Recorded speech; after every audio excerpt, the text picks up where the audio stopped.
So, Morten, again, Central Nebraska.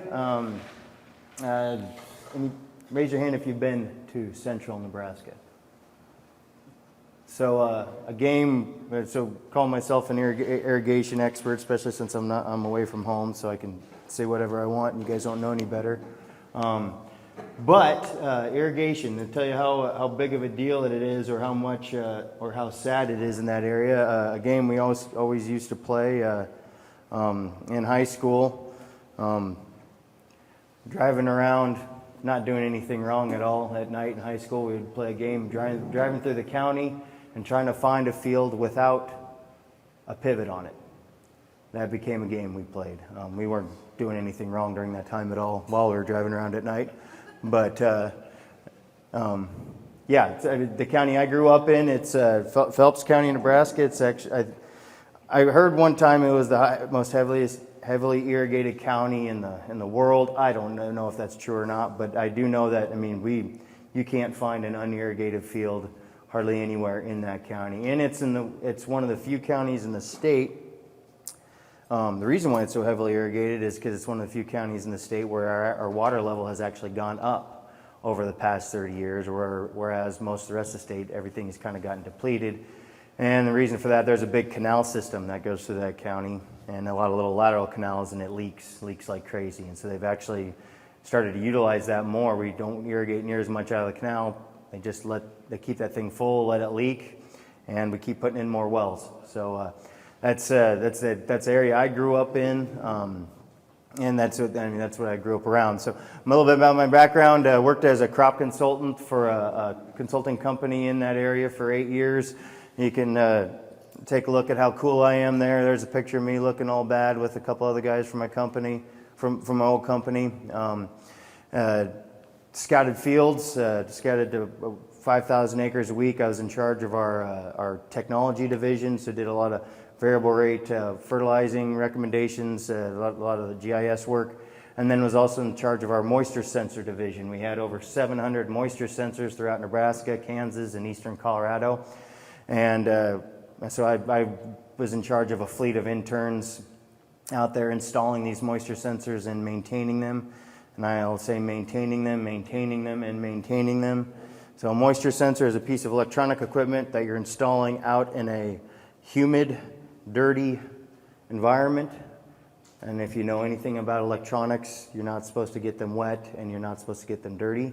And so it was a pain. We spent more time trying to keep them dang things working than anything. But when they did work, I got to learn a lot about different irrigation systems throughout just about every kind of scenario I could think of. I got to learn about from all those different regions, different soil types, different well capacities, different culture types. And so I got to learn a lot about it while actually being out in the field and hand probing right beside those moisture sensors to get a feel for what was actually true, what was not, and all the nuances there. While I was there, I also helped to build the website. So I had how the information was displayed. So I worked with, we had 70 agronomists at that company, and these sensors were out in the field, and they're something we always dealt with as companies trying to sell us their software, but it would be displayed in a way that you could tell it was not made by a farmer, or was not made by somebody that actually has to use this on a daily basis to try to make decisions. So I had the opportunity to collect all of our data and consult with our agronomist team to develop a site that actually it was cut and dry, didn't have a lot of fluff, a lot of stuff that we didn't need. We were able to display the information that we wanted and make decisions off of it in a timely manner. And so that was really beneficial. I got to learn a lot about the software side. The whole thing since then has been sold off and is no longer even around anymore. That stuff changes so fast from year to year. But moisture sensors, that's something we will talk about a little bit later, and I'll go over a few of the software companies that are around today that I found are useful. Some of the resources I'll be utilizing. So, of course, from Nebraska, University of Nebraska, they have done a lot of research on irrigation. They have a lot of great resources on irrigation. The website, cropwatch.unl.edu/corn/water if you go to cropwatch.unl.edu, they have a whole section on irrigation. Lots of great resources. Some of the stuff in the handouts today has come from there. And a lot of stuff in the presentation has come from there. Also, utilize a lot of the Nebraska corn and soybean field guide. You can get on their website and order that as well. There's a whole section in there on irrigation. The rest of the book has a lot of the similar stuff as, say, the Purdue guide. I actually have both books in my truck at any given time. But there's great resources on irrigation in that Nebraska corn and soybean guide. Then, of course, the Beck's website, it has some really good resources as well. You have one of the printouts that comes directly from the website from a Crop Talk article, and there will be a lot more in the years to come on there. So, importance of irrigation management. We'll just dive right in.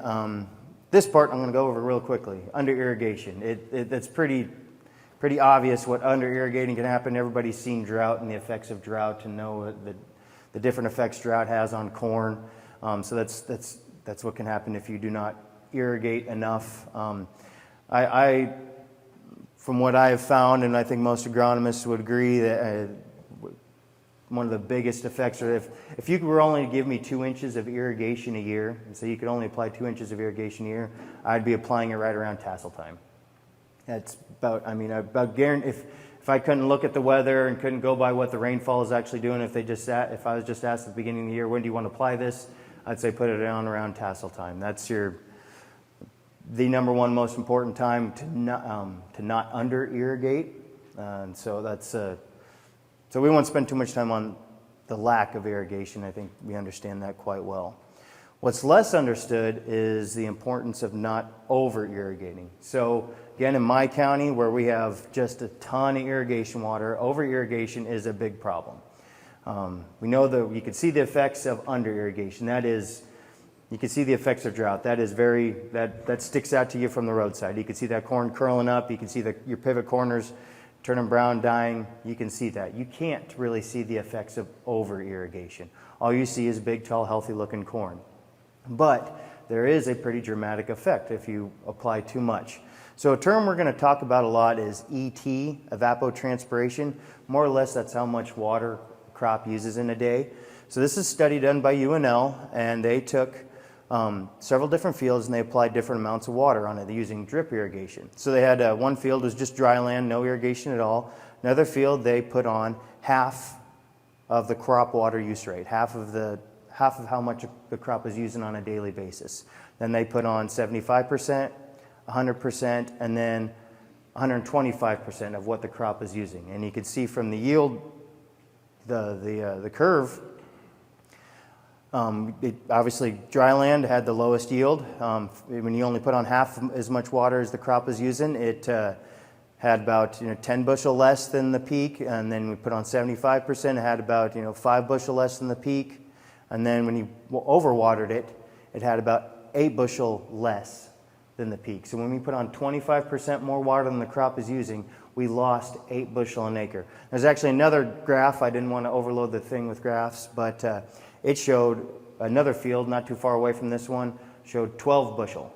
So anywhere from 8 to 12 bushel an acre loss from putting on only 25% more irrigation. So if you're thinking, if your crop only needed 10 inches of water that year, you put on 10 passes, at 1 inch per pass.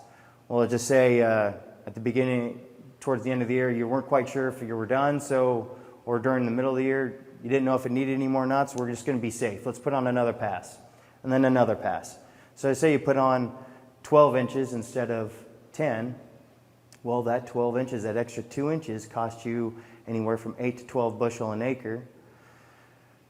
UNL also did another survey. An inch of irrigation costs anywhere from $5 to $10 per acre inch.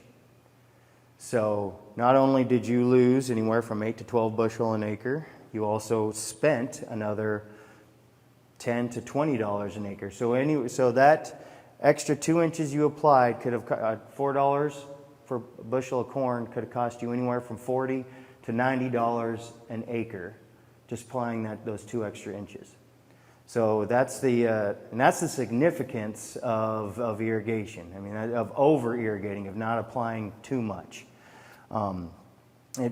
it's not something you think about because you see a nice healthy crop, but it is definitely an issue. And in my area, it's something I'm always fighting with my farmers of not over applying, not over irrigating.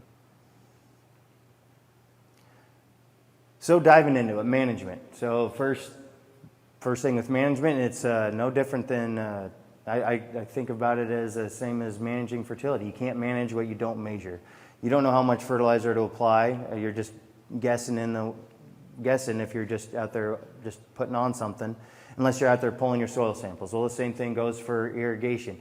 If you're not measuring your soil moisture, you're guessing. And you can guess pretty darn close. We can use the checkbook method, guess how much the crop is using per day. We know how much we're applying. We know how much rain is falling. And you can get pretty close. But, if you're going to want to get closer than that 25% of over irrigation, you're going to need to be out there measuring it. You're going to want to know exactly how much is in the soil, how much actually infiltrated with the rainfall, how far down it went, all that stuff. So we want to measure our actual soil moisture, how much is available to the crop. You want to know how much your crop is using per day. You want to know how much you're actually putting on that field. Do you want, having a well meter, knowing how much your well is actually putting out. We can say I have an 800 gallon per minute well when it was installed, when the well company put it out there, but I've seen many cases when that's what it was when it was installed, but different efficiency, different things happen with those wells, and that thing might be putting out a lot less or maybe even a lot more if it's not running the same way. And then soil types. We need to know what type of soil we're working with. Just because we go out there and look and we see we have a silt loam, well, you get down a foot, it could be something much different. I'm sure you guys deal with that as much as we do. It's different everywhere you go, and within the same field you could have 5 different kinds of soils that you're dealing with, even just down in your second and third foot. Terminology, I already mentioned evapotranspiration. The easy way to put that, it's more or less the sum of how much your crop is using per day.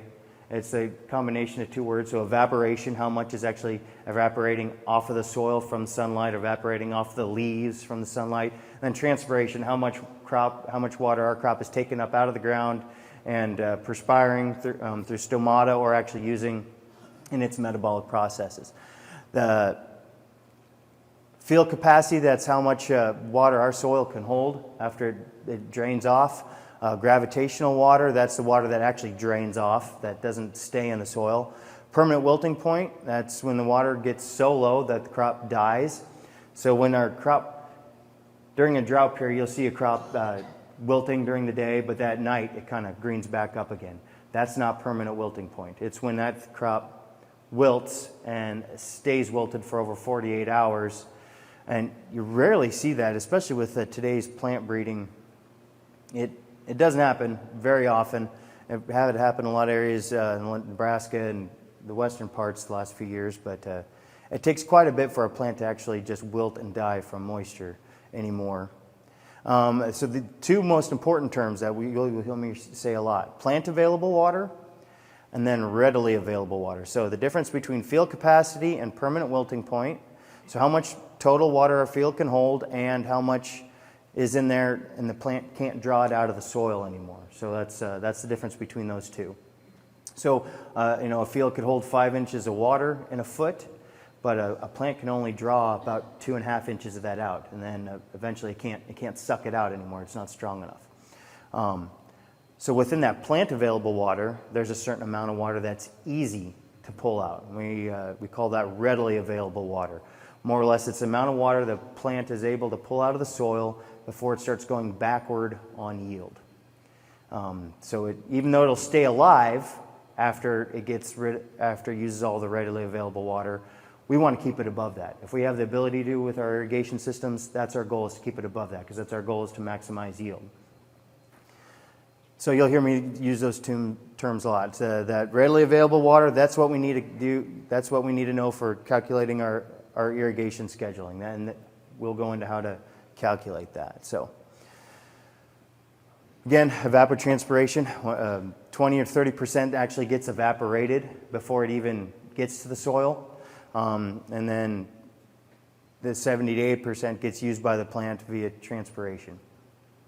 We always figured there was about 20 hundredths of an inch lost on every pivot pass, depending on your crop size and the humidity and the temperature and wind speed. But you go out on a windy day in central Nebraska and watch a pivot go, and you've got a 40-mile-an-hour wind blowing and it's 90 degrees, you could watch that actual water just flying across the field, and then that's hitting the canopy and not even hitting the ground. So there's a fair bit that's lost before it even gets to the ground. Then you actually have what the plant is actually using. Okay, so crop water management. So this is a page taken directly out of that Nebraska corn and soybean guide. So this kind of shows how much water levels our different soil types have. So in our silt loams, it could hold a total, after water is drained away, almost 4 inches of water. About 2 to 3 inches of that total water is available for the plant can actually suck out of the soil. And then about 1.5 inches of that, maybe 1.3 inches, is actually easily able to be taken out. We call that the readily available water. On this graph, it's called plant available water easy, plant available water hard, but this dark green is more or less our readily available water. This is a great chart, despite the fact that it's wrong. And it's wrong because of this part over here, the sand part. The guys from Nebraska must not have taken to look too hard at the sands, because our sands over here on our sandy soils, this right here would be saying there's only about 1/4 inch of total plant available water. So it's saying that a foot of soil could only hold 1/4 inch of plant available water. That would mean if you had 3 foot of soil, you'd have 3/4 of an inch of plant available water. And if you didn't have a rain every 3 days during peak crop water usage, your crop would die. That's not the case. I think everybody here probably has dealt with a situation like that. Our crops would be dead after 3 days on sandy soils, and that does not happen. This number is probably more like 1/2 inch to 3/4 of an inch. We've just found that from in-field experience. So I'd say right up here till the sandy loam, these two, the loamy sand and sandy, these numbers are not correct. So we wrote it out. So coarse sand, about 1/2 inch per foot. Fine sand, 75 hundredths. I typically use any kind of sands. I typically use about that 1 inch total plant available water per foot, which means which we'll go into it. So about half of that, you have a total of about 1/2 inch of readily available water per foot. So using these numbers is how we're able to calculate our total amount of readily available water. So we're going to start digging into some measurements and calculations. So estimating soil moisture. If you don't have one of these, you should get one.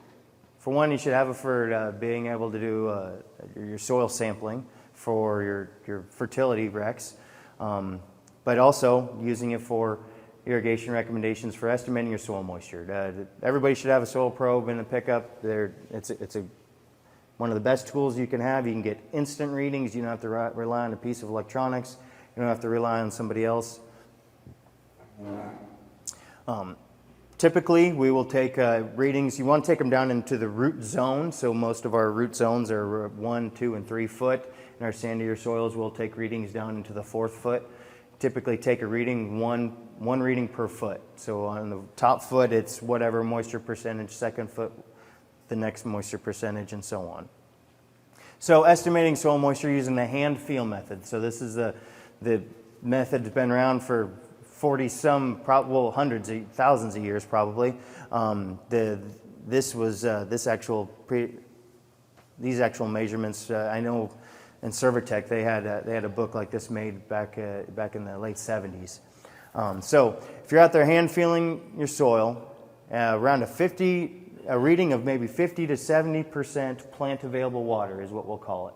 50 to 70% plant available water on a sandy soil might form a weak ball, and your heavier soils will form a little bit firmer ball. And when you squeeze it, you don't have any stickiness on your hand. Your hand kind of feels dry. When you slide it between your fingers, it feels dry, a dry feeling comes off there, you might be able to maybe, that heavier soil, you might be able to even make a little bit of a ribbon out of it. But it typically it has a dry feel to it.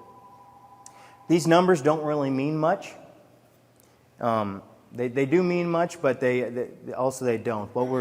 What you want to, when you're hand feeling soil moisture, is you're wanting to make sure that you know it's getting wetter or you know it's getting drier. So if you hold up the same piece of soil day after day or the same area and you go out there and probe, you can feel, okay, it's getting drier, it's getting wetter.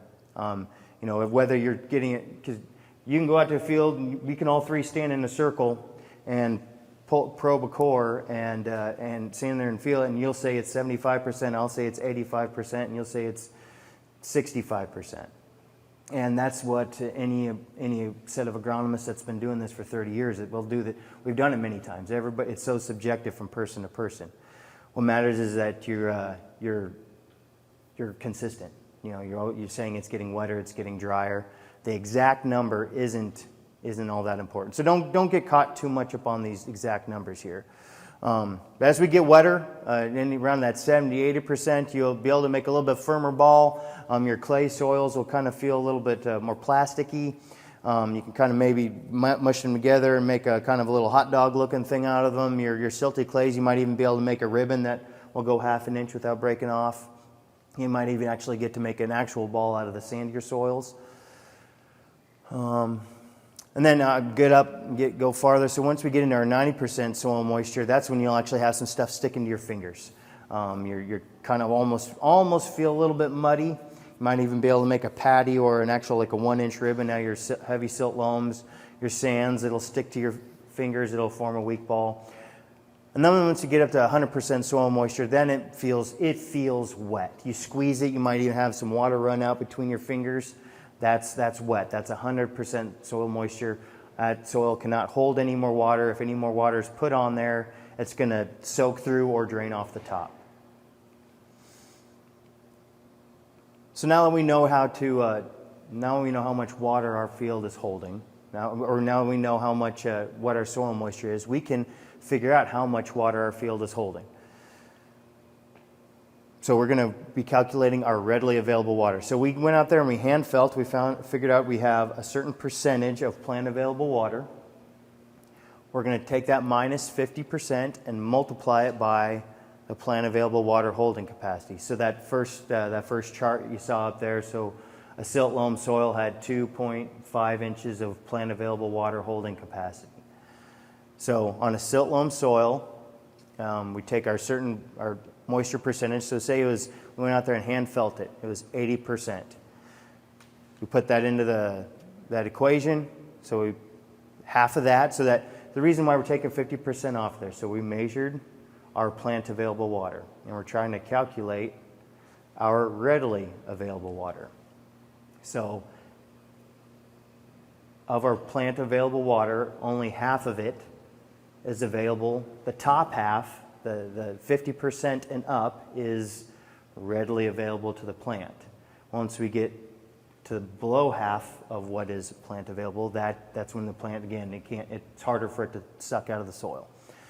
So if you have 80% and it's 2 inches of plant available water, 80 minus 50, you get 0.30, 30% times 2, 0.6 inches of readily available water in that top foot of soil. So knowing this, we can take readings for all 3 feet. Now let's look at it for a different soil type. So sandy loam, it's only 1.25 inches of plant available water. So we convert that into readily available. There's about 0.40, about just over a 1/4 inch of readily available water in that soil type.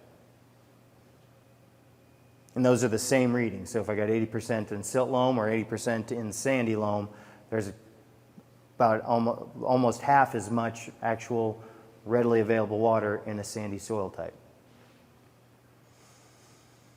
When we're taking these readings, you have to pay attention to rooting depth. Obviously, our roots grow, so they're not automatically down to 3 and 4 foot right at the beginning of the season. So at the beginning of the season, mid-June, you're looking at your first foot, your second foot. That's where your water is actually being extracted out of. That's where you can add that to your bank, how much you actually have available to the plant. Throughout most of the season, most of your water is actually going to be sucked out of that first 2 foot. That 70% of the water that the plant uses is used out of that first 1 to 2 foot of the root depth, and then your next 30% is used out of that next 3rd foot, 4th foot, maybe even 5th foot. And that makes sense. I mean, that's where most in a rainfall, it's typically depending on how fast it soaks or what your soil type is, but your typical soak is going to go down 1 to 2 inches. Your typical irrigation pass is only going to go down 1 to 2 inches, and so that's where the bulk of that crop is taking it out of. But say if you have a hard pan, or you have a clay layer 2 foot down, you only want to take into account 2 foot of soil type when you're doing your calculations. In some areas, in my area where, like I said, we have a problem with over irrigation, I've seen fields where it was so heavily irrigated we never grew roots past a foot deep. That field had all sorts of problems, not just drowned roots, but it was so heavily irrigated. I mean, it had goosenecking issues because it didn't root deep enough. But when we got to the end of the season, I mean, the soil moisture down 3rd and 4th foot never even got touched. So those are just, you want to make sure you know what your rooting depth is, especially for the end of the season. You want to make sure you know how deep roots you have. Hopefully, when we'll talk about that a little bit more, hopefully your roots are good and deep, down to the 4th and 5th foot. So how much water is in our field? How much can we calculate that is available to our plant? When we have a full root profile down to 3 foot deep, how much is available to our plant to use? So let's you do that same calculation we did on 1 foot. We do it for the 1st foot reading, 2nd foot, and 3rd foot. So say you go out there and hand feel it, and that 1st foot it's 95%, 2nd foot it's 75%, 3rd foot it's 60%. So we take our soil types. It's on the silt loam. So we have 90 hundredths on our 1st foot. You have half an inch on our 2nd foot and 0.2 inches on our 3rd. So we have a total of 1.6 inches of readily available water in that field. So it's 1.6 inches of water available to that crop before our yield starts to go backwards, before it starts having to work too hard. What do we do with that information? How is that useful to us? Well, we go back to that term, evapotranspiration. And this is where, you have both the same pages there. This is where this handout, this irrigation management handout, I think you have 2 of them. One of them was a fancier one done, and then one of them was my homemade version. But you calculate that evapotranspiration rate. And so these charts here, I'll actually go on. Yeah, there they are. So we'll get into that here in a second. So how much our crop is using per day. So our goal is to know how much we have, how can we maintain it, how much is it using per day, so how can we maintain it at a level we want. So if I was in a greenhouse, managing a greenhouse, and I could put a dripper on my plants, I would maintain it right at 75% readily available water all the time. That is the sweet spot. That's the Goldilocks zone. There's plenty of water there for the plant to be able to draw it up easily, but that soil is dry enough that our microbial activity is at its peak. There's a good nutrient exchange, gas exchange at the root level. That is the sweet spot. That is very hard to maintain in the field, because once you get below 70%, you're getting pretty darn close to that level, especially in certain soil types. You're getting pretty darn close to the level where it's going to start costing you yield. I'll back up a little bit. Something I didn't talk about. We talk about 50%. I use that 50% of plant available water. 50% of plant available water is readily available. Well, that varies. That varies from soil types. I didn't get into it too deep here because we typically don't get too deep into it out in the field as agronomists. But you think about it, so your clay soils, tight soils, tiny, tiny particles, they hang on to that water a lot tighter. Your actual amount of readily available water in a clay soil is probably only about 30%. 70% of that water is probably tougher for that plant to suck out of that soil. Same goes for sandy soils in the opposite direction. You could probably, it's about 60% of that water is readily available in a sandier soil. You can draw a lot more of it out. That sand is not holding on to that water near as tight. We use the general number of 50%, and I'm going to talk about, if I haven't alluded to it, but I'm going to keep talking about it, that we use general numbers. If you try to get too scientific, if you try to stick to these numbers to the T, it's going to disappoint you, because you're dealing with Mother Nature, and you're dealing with microclimates, dealing with soil, and it just doesn't work. You cannot measure this stuff to the T and get it exactly right. It's as much of an art as it is a science. So we use this crazy thing called common sense mixed in with what we know about data and our measurements, and so we come up with our best scenario. So that's where that 50% comes from. It's a good general number. We're going to use that, and we're going to use that combined with a little bit of our intuition to make good decisions. So there's the evapotranspiration charts. So these are made by my old company, Servitech, I think in like 1975. Older than dirt. But they work. I have several apps on my phone showing evapotranspiration rates in my area. I helped develop one in that old software that we used, and this is what I still use the most. I still have these printed out, sitting in my pickup, and I use them more often than anything else. It's, like I said, you do not have to get too precise with this stuff. This gets me close enough, as close as I need to be with guessing how much my crop is using per day. So we have different evapotranspiration rates for different crops. So we have corn, soybeans, milo. I know you guys probably don't have a lot of that, but it's on there. And then there's 3 different kind of curves on there. So your area, these different curves kind of go with your different weather types. So if you're humid, cool, lots of not very much wind, you're going to be on that lower curve. Actually, you guys are probably going to be about this much lower than on that one. That lower curve, you're probably going to be probably 500s even lower than that lowest curve. That top curve we used for eastern Colorado, where it's zero humidity, lots of wind, and lots of sunshine.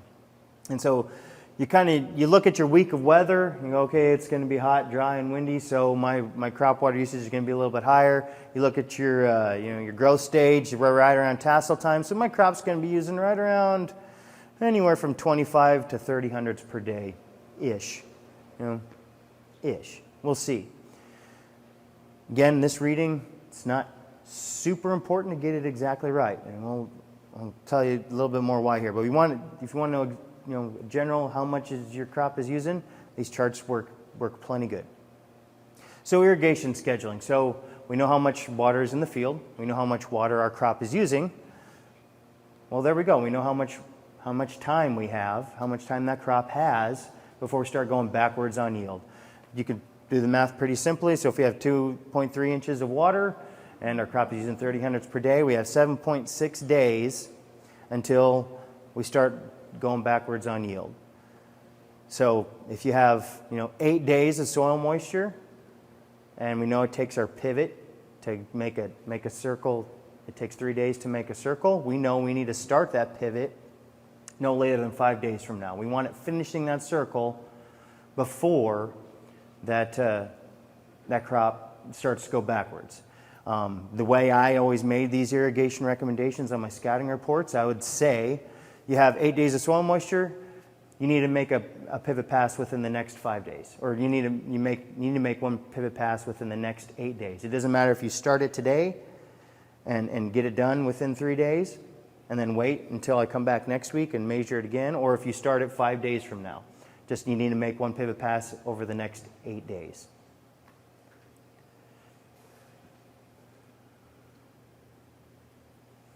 So getting kind of into getting more into the nitty gritty here. So where am I at? Irrigation capacity. Okay, so again, it's dependent on root depth. You want to know how deep your root is. You only want to go down to 2 foot if your roots are only down 2 foot deep, or you only want to use your top 2 foot of measurements if that's how deep your roots are. Depending on what time of the year, you want to take into account your irrigation capacity. If you have a low gallon per minute well, You're going to want to take that into account. You're really not going to care how deep your roots are. If you have a lower gallon per minute well, you might be starting quite a bit sooner, so you can keep up when that crop is using it a lot more a little bit later in the season. There's a lot of things you need to know about your irrigation system. You need to know soil type, your well capacity, your does your water run out? Are you under an allocation? Can you only put on a certain number of inches per year?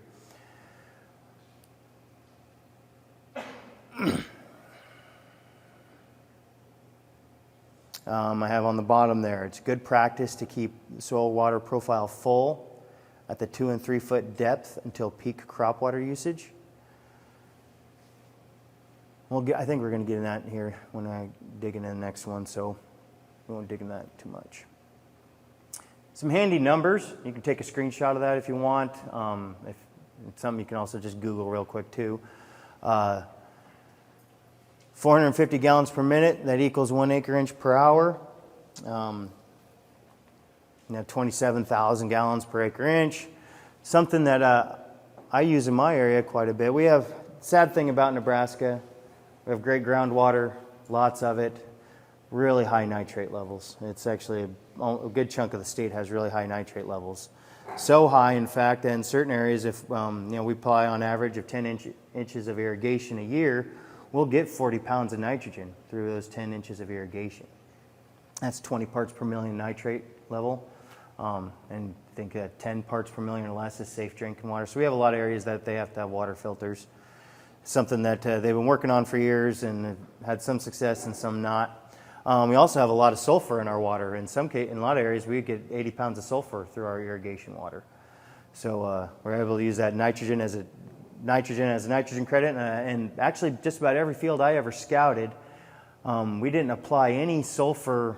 With the total amount that was put on through the irrigation system, we wouldn't have needed to apply any sulfur if we didn't want to. We always put on a little bit with starter, because you don't start irrigating until June, so you have to get it to that June time frame. So we put on a little bit at the beginning of season. Benefits of it there, of having it in the water. So if you don't know your pumping capacity, again, you're going to be told that by your well guy. You might have a meter on there, but it's good to be able to do this stuff longhand. Just like using a calculator, your teacher taught you how to do it on paper first. So I'm going to teach you how to do it on paper here, but I also helped you cheat. It's on this one. I just made a quick spreadsheet of different well capacities, different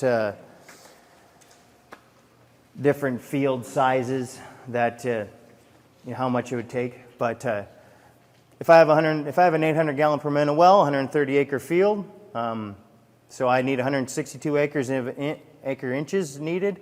How many hours is that going to? It's going to take 91 hours for that pivot to go around. So it's going to be about 3.8 days. Again, I made that. So if we have a 750 gallon per minute well,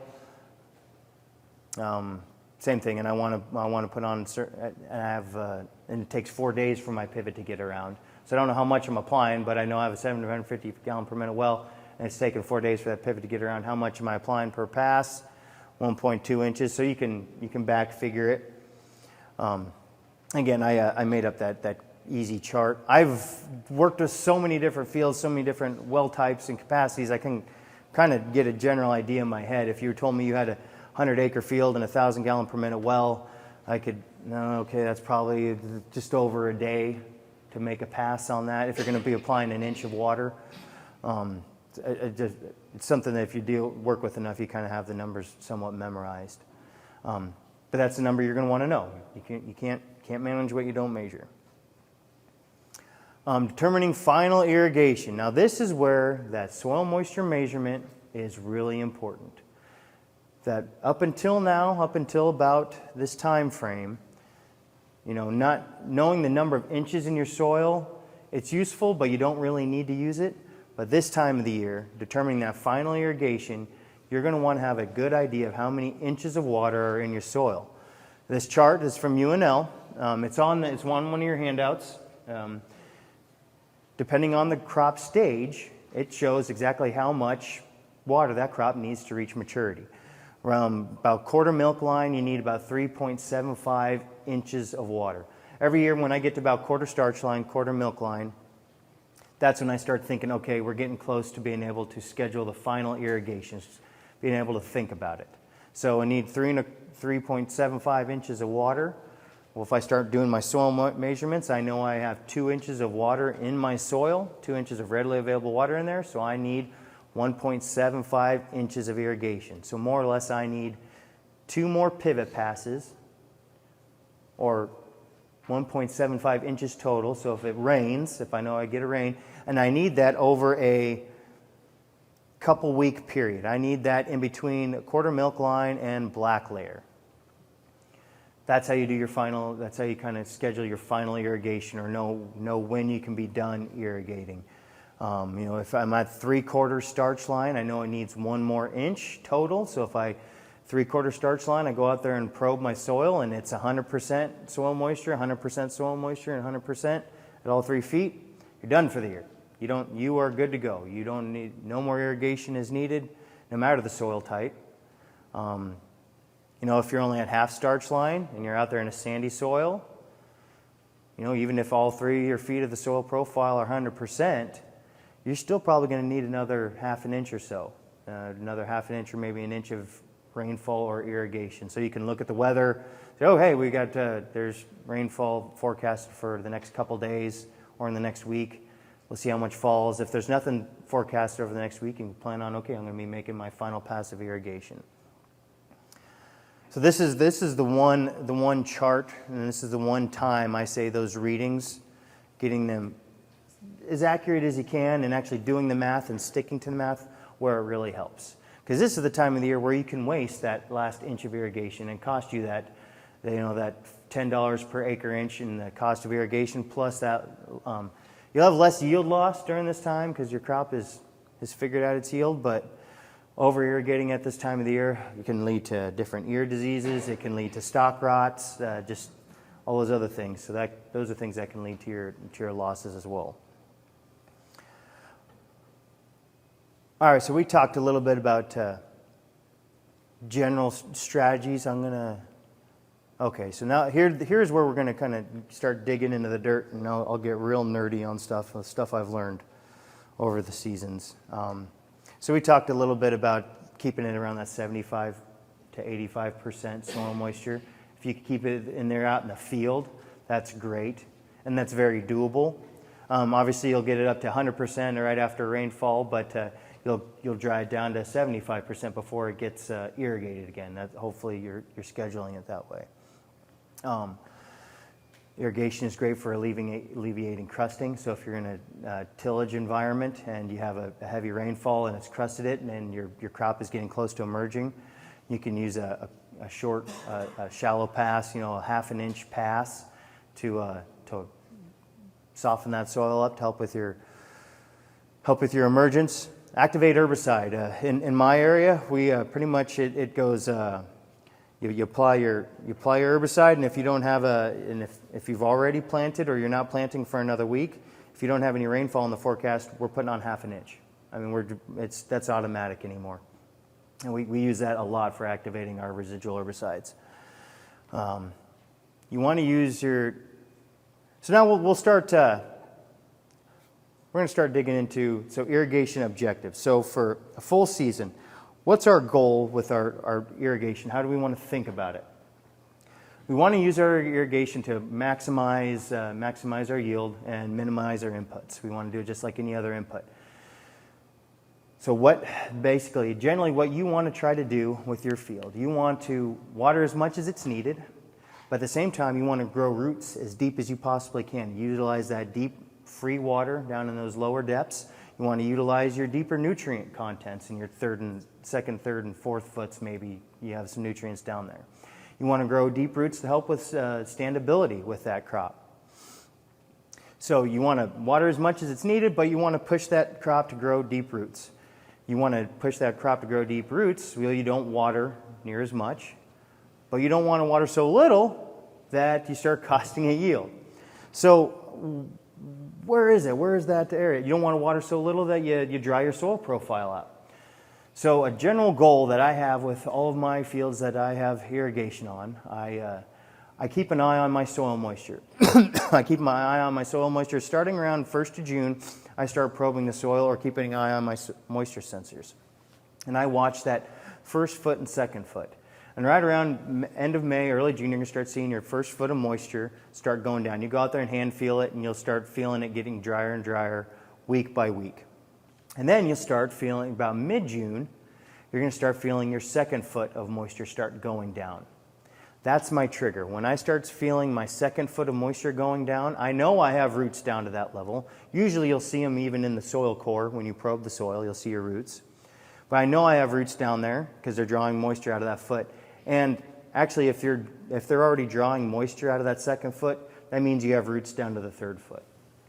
So I've accomplished my first goal of the season, to grow deep roots. That goal is accomplished. Okay, so goal 1 done. So the next goal is to make sure I have enough water for the season. Make sure I have enough water in my profile so that my crop doesn't stress. So my goal is to always keep my second and third foot as full as I possibly can until I get over the hump. The hump, I call it, you look at your those evapotranspiration charts, more or less once you get over tasseling about to dough stage, that's over the hump. During that stage, depending on your weather type, your crop could be using anywhere from 30 to 40. In eastern Colorado, we were using 50 hundredths of water per day. The average irrigation system can only apply about 30 hundredths per day. So if I'm getting into that time of the year during tasseling, I mean it's 90 degrees and the wind is blowing and I have really low humidity. My crop is using 40 hundredths per day, but my irrigation system is only applying 30 hundredths per day. That means it's going to need that stuff in reserve. And that's what I saved my second and third foot for. I kept that stuff in reserve so that when it's using more than that, or I know this probably never happens on your guys' fields, but when that darn thing breaks down, or wind blows it over, or the high school kid runs it into it with his truck, or the well motor breaks down, or whatever happens, you have that stuff in reserve.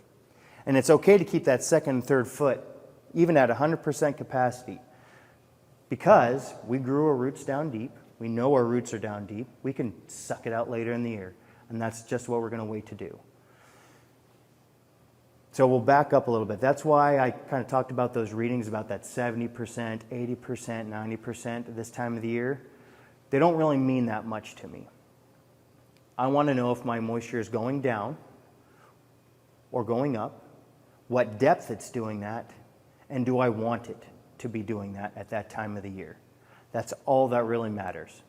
So certain times of the year I want to see my moisture going down. I want to see my top foot going down. When I start seeing my second foot going down, okay, that's the time to start irrigating, and I start irrigating to meet the crop water usage. I look at my ET chart, okay, the crop is going to be using 1.5 inches over the next week. I'm going to irrigate 1.5 inches over the next week. I'm going to go out there and measure my soil again. Okay, my moisture levels went way up. That probably means you used way less than you thought you would. So what do? Irrigate less over the next week. You grew your roots down, you're good to go. You're not going to waste it. Just irrigate a little bit less over the next week. Or you go out there that next week and your crop water, your second and third foot went down when you didn't want it to. You thought you didn't irrigate enough. Usually if this is happening around mid-June, you're before your peak crop water usage. If you have an 800 gallon per minute well, that means you could put on 30 hundredths. It means you could put on 30 hundredths per day or 80 hundredths over 3 days. That's going to be more than what your crop is using that time of the year. You have time to fill it back up if you need to. So that's how I use my irrigation readings. Is it going down? Do I want it going down? What depth is it going down at?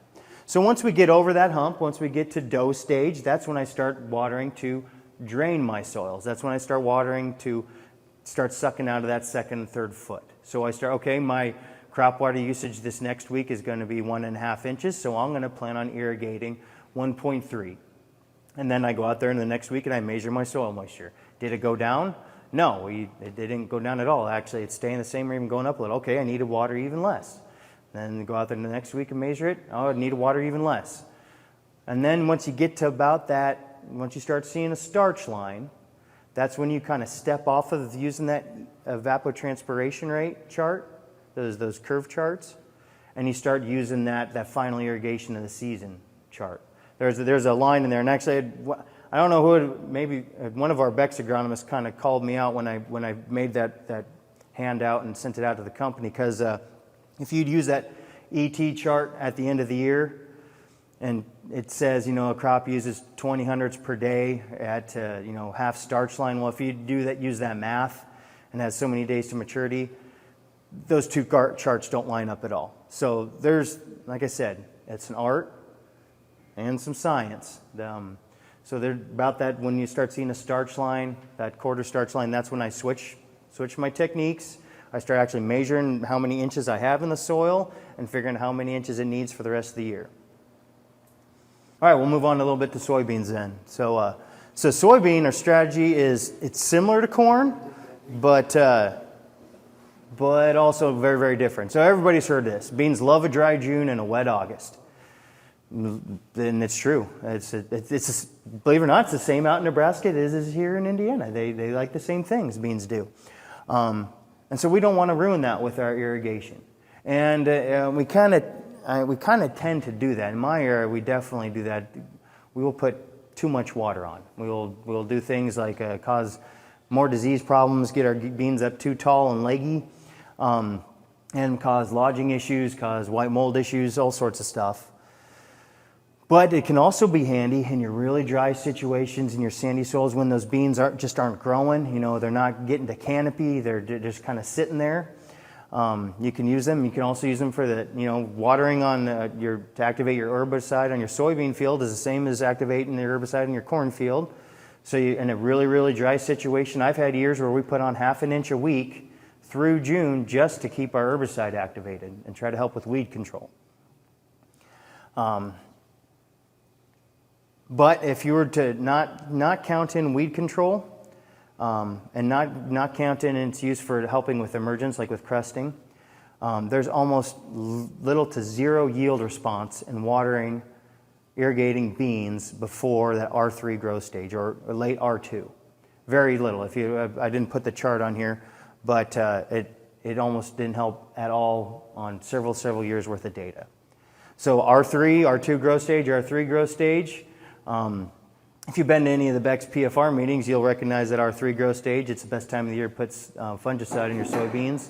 It's also the best time of the year to start irrigating. So when you have a 5 millimeter pod, 4 nodes from the top of the plant. So it's not when it's flowering, it's not when you start seeing pods at the bottom of the plant, it's when you start seeing a pod toward the top of the plant. That's your trigger to start irrigating. At that time of the year, that soybean plant is using about 30 hundredths per day, depending on your weather. So you're going to start irrigating just regularly. You're probably putting on one pass per every 3 or 4 days on that soybean crop. And you're more or less going to do that for about 3 weeks straight, regardless of anything. It's the time of the year where I love a drought year for making irrigation recommendations. It's easy. Turn it on, leave it on. And last year, in most of Nebraska, it was really easy to make an irrigation recommendation. Turn your pivot on, and I'll come back in 2 months and tell you when to turn it off. It gets similar for a soybean crop and depending on where you are. It's not pleasant for you guys doing the irrigating, but for figuring out how much and when you need irrigation. Now on your guys' area where you have a lot of rainfall, or on a heavy rainfall year back in Nebraska, that's when it's hard to make an irrigation recommendation. Because, we had an inch of rainfall this week, but we also applied an inch of irrigation. What's our soil moisture going to do over this next week? How much rain are we going to have over this next week? If my soil is going to be filled up with 1 inch of irrigation, I'll put on my pivot pass now, and then it rains an inch. Well, that's a wasted inch of irrigation, because that rainfall is probably going to run off or soak through the profile. Might wash out some of my nutrients. So as far as irrigating goes, rainfall kind of really makes it a lot harder to do it, efficiently. Soybeans, so you're going to have about a 3-week period there when they're putting on pods, that R3 what's it say on our chart there? R3 to when's our back fill? It says pods nearly full. You can tell that's from the 70s. Lower leaf starts yellowing. That's a growth stage for you there. Lower leaf starts yellowing. that's more or less kind of your trigger to slow down. Now we go back to that UNL one. It has it on there too. So when leaves begin to yellow, it needs about 2 inches total of water to reach maturity. And that's kind of my trigger. I water heavily right up until that time, about as much as my ET chart says I need to water, and then basically back off. So it's a fair bit different than corn. Corn, we're going to start irrigating probably mid-June. Soybeans, it's going to be late July, and it's going to be hard to keep that pivot off until late July. In my area, it's hard to keep that pivot off them soybeans until late July. But it really does, we've shown it makes no difference. Now, if you're trying to, what we end up doing more in my area, we use our irrigation to help it reach canopy faster. Irrigation ends up being used more for weed control, helping with our weed control, than it does for having the crop meet peak yield. And so that's when you'll start seeing that watering. Something with soybeans and with irrigation. So white mold. White mold is a big problem in my area. We have a lot of it. And you over irrigate, or if you irrigate in a certain way, you're gonna increase your disease problems. I'm going to see here. All right, so we're going to move on to this one. So general irrigation strategies. So with corn and or soybeans, watering infrequent and deeper. So more or less, rather than putting on a ½ inch of water per pass, if I can put on 1 inch per pass, that is generally better, depending on your soil type and how much your soil can hold. In our sandy soils, we're going to be irrigating probably ½ inch to 3/4 inch per pass. In our heavier soils, you're going to be going into that 3/4 inch to 1 inch per pass. The reason for that, so we already talked about that 20 hundredths never reaching the ground. So if you're putting on, say if you're only going to put on 40 hundredths, I want to make a quick pass. I mean, I'm in a sandy soil, it's hot. I want that pivot to get around as fast as it can so it can get back around to that part where I started. So I'm going to put on 40 hundredths. It'll only take it 2 days to get around. I got a low gallon per minute well. Well, if you think about it, well, only 20 hundredths of that 40 hundredths is actually going to get to the soil. So you're only putting 20 hundredths per down. And if you're around that peak crop water usage, that's only 1 day of readily available water you're giving to that plant. Now, if I put on ½ inch or 3/4 inch, I'm going to lose 20 hundredths. So if I put on 3/4 inch, I'm going to lose 20 hundredths. That means ½ inch is actually going to get to the soil. It's going to soak in. I'm going to actually give that crop 2 days of plant available water. It'll take me, 3 days to make that pass versus 2 days. K-State actually has done a lot of studies on this particular thing because it's a big deal in their southwest area. They have a lot of low gallon per minute wells. They call them dryland fields that were able to put on a few inches of water per year. And it works just about every time. Deeper, if you can water deeper, less frequent. It's less trips your pivot makes around, so less wear and tear on your pivot. It also gives your crop canopy more time to be dry. So if I'm watering once per week, but I'm putting on the right amount, versus 2 or 3 times per week, my canopy is drier. Obviously, a drier canopy, less disease. Those are reasons why if we can water less frequently, but deeper if possible. You're restricted by your soil type. Putting on 1 inch of water, it does not make sense in a sandy soil. Because it's really going to go down, and you're really going to push your nutrient levels down too by putting that on your sandier soil. So I know in our area, we're typically putting on, like I said, ½ inch to 3/4 in our sands. In our heavier soils, we're putting on 3/4 up to 1 1/4 inch. What we're restricted on is pivots getting stuck by going too slow in our heavier soils. So we go too slow, put on too much, our pivots will get stuck. In our hilly clay hills, the water will run off if you start putting on more than 75 hundredths. It won't soak in fast enough. Our infiltration rate isn't fast enough. So you just got to figure out what your limiting factors are. But if the more you can put on per pass and the fewer passes you can make, the better.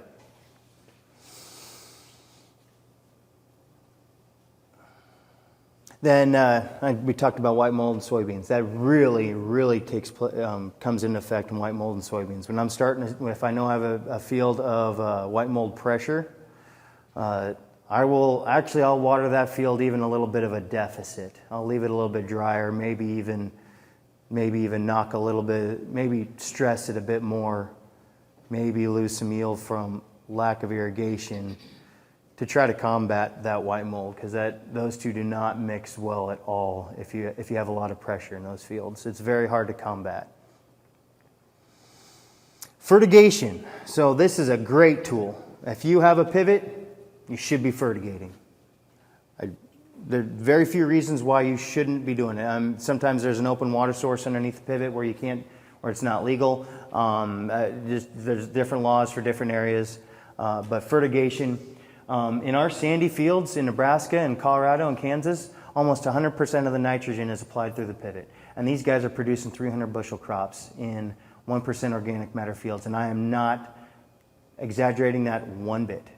They produce phenomenal yields in these 1% or less organic matter fields, pure sand, but they're putting on 100% of that nitrogen through that pivot. They're putting on a little bit of starter, maybe in a 2x2 or in furrow, but then right around V3, V4, they're putting on 20 pounds per pass. And they're doing that until they put on their full 250 to 300 pounds per field. And that's in a sandy soil environment. In our heavier soils, a lot of my fields, I'm in God's country. I have 3 foot of silt loams. It's just the most beautiful soil you could ever work with. Well drained, lots of irrigation.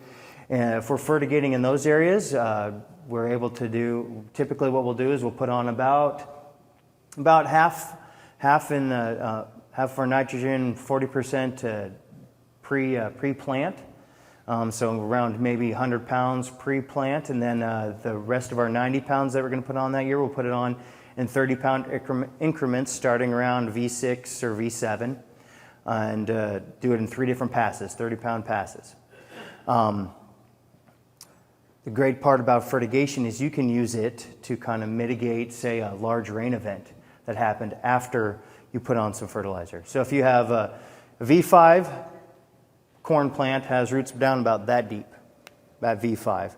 What is also happening at V5 in a corn plant? Agronomists, you can't answer. What's this mean? Length. Ear length, it's determining ear length. Something also really important happening. It's when we see a lot of yellow corn. It's starting to transition from using seed energy to energy from the roots. And so if you had a cool, wet time during that, up to that V5 stage, which that's that time of the year, it's always cool and wet. It might have little dinky roots about that deep. Well, say you had a 3-inch rainfall. Well, your nitrogen probably got pushed down maybe down to 4 inches deep. Or depending on how you applied it, it might have already been 4 inches deep and got pushed down to 5 inches. So all your nitrogen is about 1 inch lower than those roots. So that's when you see a lot of times, you might see about that week there of yellow corn out there. It looks crappy, it gets uneven. You have about a week of yellow corn, then we get some sun, we get some heat, and those roots get pushed down there. Well, during that week of yellow corn, you lost some yield. That's stressing that plant out. Anything we do to stress that plant out, we're losing 1% here, 1% there.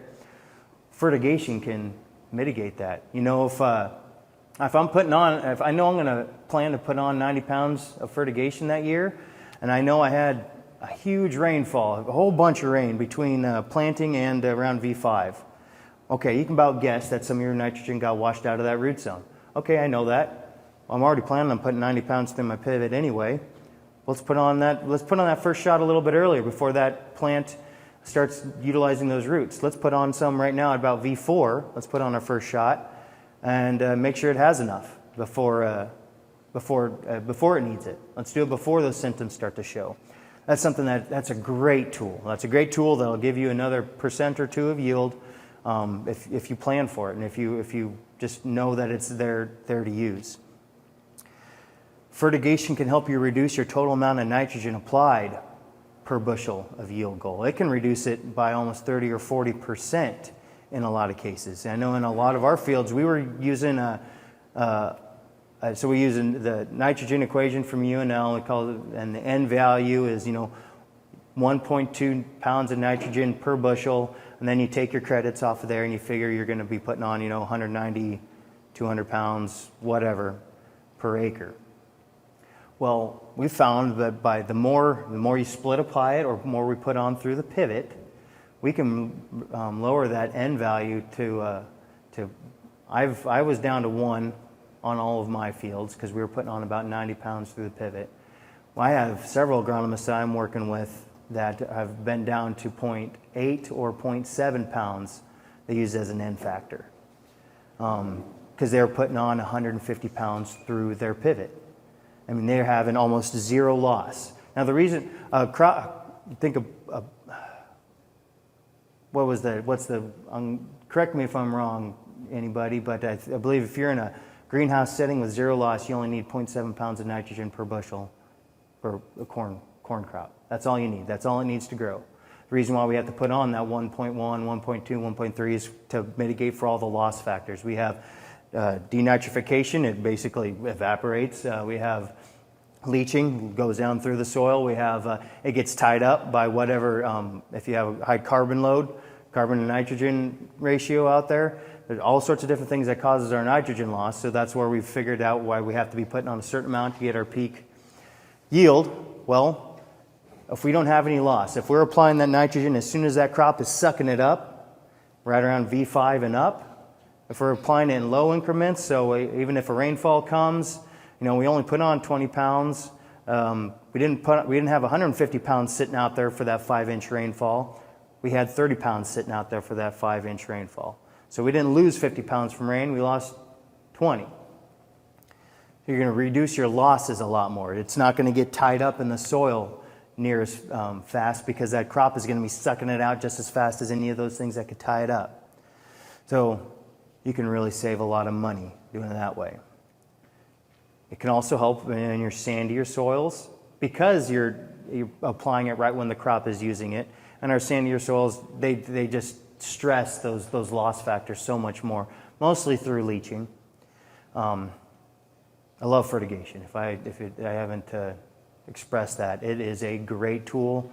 I don't see it near enough because just about there's so many pivots in Nebraska. In my area, every pivot should have it, and everybody's got as many excuses as you could think of why they wouldn't have it. But a lot of our fields do, and they are able to reduce their amount of nitrogen they're putting on every year. Okay, so last thing I'll talk about, measuring our soil. I talked about using that hand probe. Well, we have, it is 2024. We do not have to go out there with that hand probe anymore. Extensive experience with moisture sensors. They're a tool like anything else. They're as good or as bad as you want them to be. I have a lot of experience working with moisture sensors. They are very handy. You do not have to walk out into your field every time to know what your moisture is doing. But they are to be used the same way, in the same manner as a hand probe. You can use them to know if your moisture is going up, if it's going down, what depth it's doing that at, and do you want that to be happening at that particular time of year. That's the most benefit I have gotten out of a moisture sensor. Now, most sensor websites will give you a ton of other information and actually overwhelm you, and they'll try to tell you when you should be irrigating, when you should not be, and I found most of them to be flat out wrong. I've had a lot of guys tell me, "Oh, you're over irrigating," and no, I'm not. "Oh, you're under irrigating. You need to be applying. You're not applying enough right now." And no, it's just right. I was actually out there. That stuff's mud right now. Just a lot of them. Someone in California is writing the program. Someone in another country is writing the program and reading the data. And I've had mixed experiences, but I've figured out how I like to use the data and how it's been beneficial for me. Every moisture sensor type company you'll end up with a graph that looks something like this. This is actually the software I helped developed for agronomists, by agronomists, for agronomists, but they all have something that ends up looking like this. You have different colored lines for your different sensor depths. So we have our 4-inch sensor, we have a 8-inch sensor, 12-inch, 16-inch, 24-inch, 32-inch sensor. Well, you can look at here. So this is, I talked about my silt loam soil. I like to use the trigger of when I start pulling water out of my second foot. That's when I want to start irrigating. So I use this graph for my trigger time. I watch that 16-inch sensor, and I watch it, and when it starts going down, I know I have, and I actually can keep an eye on my other depths as well, but when that starts going down, I know I have roots down to that 16-inch depth and probably down deeper. So here we are, 8th of June. Our moisture at 16 and 24 and 32, it's staying flat, it's full. Well, right there around June 22nd, June 15th, that moisture starts dropping. So our roots are down there, we're dropping moisture down there, and even we're going to, here pretty soon, another couple weeks, our moisture starts dropping at the 24-inch depth. This was my trigger. I started irrigating regularly, and you can see, started irrigating regularly right around this point. We put our first irrigation pass on right there, and then another few days went by, another irrigation pass, another few days, another irrigation pass, so on, until we got to that late July. We got to that tassel time. We got to that time when the crop was using 30 hundredths or more per day, even though we were still regularly irrigating and there's still some rainfall events in there. At 24-inch depth started dropping. Our crop is using more than what our irrigation system was able to put on. And then it really started dropping. But what time of the year did it really start dropping? About 10th of August. What growth stage is it around 10th of August? Come on, give me a guess. Anybody? Growth stage in corn? R4. R4? There's $50. I got another one, so be ready on my next question. R4. Yeah, around no, that's probably a little bit late, but we're in dough stage. We're past that hump. What was I doing there? This is my field. I was managing it. I was consciously, look at that. The last time we had water to there. I was drying that sucker out. We had plenty of water. I kept it nice and wet, just like I wanted to. Okay, we got to that time of the year. I wanted to start using up that second, third foot.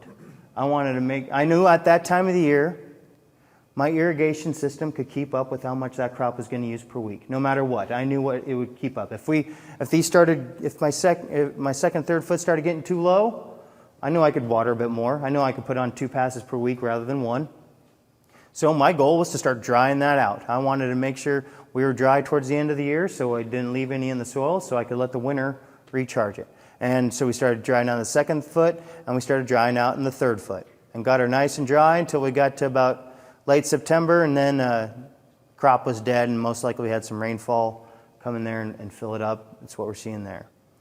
So, I mean, it's used the same way. I use this graph. I use the line graph, the line chart more than anything else. The numbers, these will have some numbers, like this will be a 95, and this will be a 75, and this will be a 45. You know, and this one's shooting up a lot more. This 4-inch one is shooting up a lot more, and that 36 is not going down near as much. You find with these sensors, they're all relative, different soil types, different depths, different soil compaction will make them all read different than another. So how much it goes down, how much it goes up means nothing. All that matters is if it's going down or if it's going up.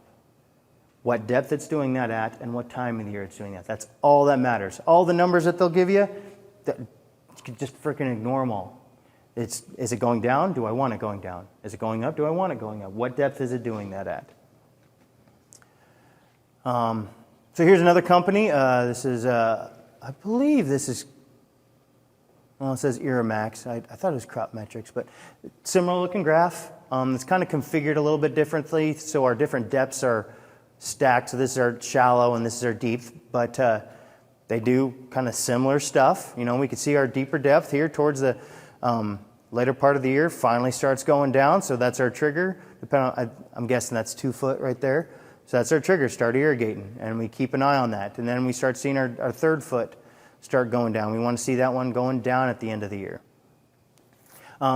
So for your irrigation timing, you know, on a week-to-week basis, you can use your shallower depths. You can kind of figure out, okay, this is my line right around where it's getting empty. And I want to be bouncing that sucker off of that line. So if it takes, you know, if Just FYI, so these little, it's kind of doing the stair stepping thing. So when it's not using moisture, when it's kind of flat, that's nighttime. Daytime, shoots down, nighttime, daytime. That's what you're seeing there. That's why it's doing that stair stepping thing. But you can kind of figure, on your daily basis, when you need to be irrigating, or you'll be seeing this with your rainfall. You'll see it bouncing like that, and you want to dry it down as much as you can. You kind of have that sweet spot where you want this thing bouncing up. You don't want it getting up and staying up really, really high. You don't want your second, third foot staying up really, really high later in the season. And here's another version of that. They have this one kind of has that green sweet spot where you want to try to keep this is combining all of those moisture sensors together. You can combine them all together right around tassel time and use that saying, okay, today my moisture is right here, so I want to have that pivot pass made going over the sensor before it gets down into the red. And if it's getting down in the yellow, I really need to start thinking. A lot of these software companies will have a kind of a version like this, where it kind of gives you a red, yellow, green thing. A little bit more on moisture sensors. I just have this is one of my farmers back in Nebraska. So this is Crop X. It's probably one of my favorite companies at the moment that does moisture sensors. This is their website. It's really handy. It has a map showing where all of his sensors are in his area. You can look at individual fields. You can dig into that individual field. You can look at last year's sensor data. So this one will show all of my data for this last year.